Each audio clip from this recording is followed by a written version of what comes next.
దేవుని మందిరంలో మనం వస్తున్నాం, ఉపవాస ప్రార్థనలో ఉంటున్నాం, అనేక వాక్యాలు మనం వింటున్నాం, ఆరాధనలో ఉంటున్నాం, ప్రార్థనలో ఉంటున్నాం, దేవుని సాక్షిని నిలబెట్టాడు. అయినప్పటికీ కూడా ప్రభు నీతో ఉన్నాడనే విషయాన్ని నువ్వు మర్చిపోయి ఆందోళన గురువయ్యి భయక్రాంతులు గురువవుతున్నావు. ప్రభు అన్నాడు, ఎందుకు భయపడుతున్నావు అంటున్నాడు. ఈ రాత్రి నీవు కూడా కొన్ని ఆర్థిక పరిస్థితులతో భయపడుతున్నావు, కొన్ని కుటుంబ సమస్యల చేత భయపడుతున్నావు, రోగముల చేత నువ్వు భయపడుతున్నావు. భయపడవలసిన పరిస్థితి ఎవరికి వస్తుందో తెలుసా? యేసు క్రీస్తు అంటే ఎవరో తెలియని వాడు భయపడతాడు. లేదు, దేవుడు అంటే నీకు తెలుసు, మనిషి కుమారుడు అంటే నీకు తెలుసు, ప్రభు నేను బలపరచడని తెలుసు, నీకు ఆయన నీ కొరకు చనిపోయాడని తెలుసు, నీ కొరకు తిరిగి లేచాడని తెలుసు. ఇంత తెలిసినప్పటికీ కూడా ఇంకా భయపడుతున్నావు అంటే నీలో యేసయ్య అనేది లేడు అనే విషయం తెలుసు. నీ విశ్వాసం ఏమైపోయింది? నీ నమ్మకం ఏమైపోయింది? నీ ప్రార్థన జీవితం ఏమైపోయింది? నీ భక్తి జీవితం ఏమైపోయింది? నీ ఇంట్లో ప్రార్థన జరిగితే నీకు భయక్రాంతులు గురువు.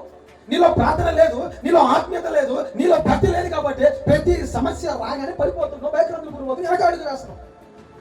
ఈ రాత్రి ప్రభు చెప్తున్న మాట, నీతోనే మాట్లాడుతున్నాడు, నీకు సమాధానం ఇవ్వాలని.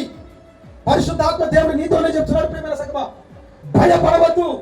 నీ జీవితాన్ని నడిపించేవాడు ఆయనే, నిన్ను నడిపించేది వాడు ఆయనే, నిన్ను బలపరిచేది ఆయనే, నిన్ను స్వస్థపరిచేది ఆయనే. నీలో రోగం ఉంటే ఆ రోగాన్ని తీసివేసేది ఆయనే. నీ ఆర్థికంగా నువ్వు కూరుకుపోయి ఉంటే చెయ్యెత్తి లేవేస్తాడు ఆయనే.